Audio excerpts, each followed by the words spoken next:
Là, on est sur sur une grandiose action et bonne action de générosité qu'on pourrait faire que de partager nos repas ou de distribuer des repas pendant le mois du Ramadan. Vous savez, si on veut lutter efficacement contre la haine ou bien l'islamophobie, appelez ça comme vous voulez, peu importe, ça m'intéresse pas ces mots.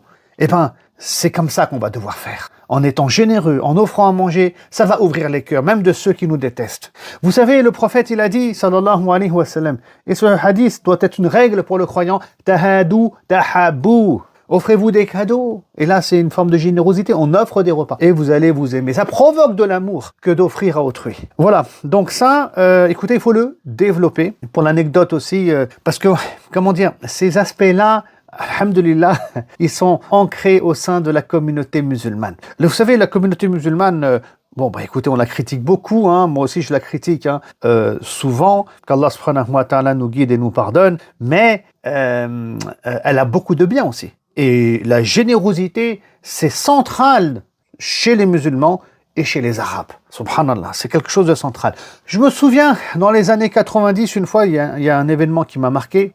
Alors que j'étudiais en Syrie à l'époque, la langue arabe, une fois, la langue arabe, donc je parlais pas encore très bien arabe, j'avais 19 ou 20 ans, je me souviens plus exactement, hein, c'est ancien, et du coup je suis tombé sur un Syrien, en fait c'était bientôt l'heure de l'iftar, et j'ai voulu lui demander l'heure en langue arabe, hein, et je lui dis assalamu alaikum, on dirait un Coran qui parle, hein. Vous savez, Kam issa'a min fadlikum. Un vrai bouquin qui parle, hein, un vrai bouquin. Hein.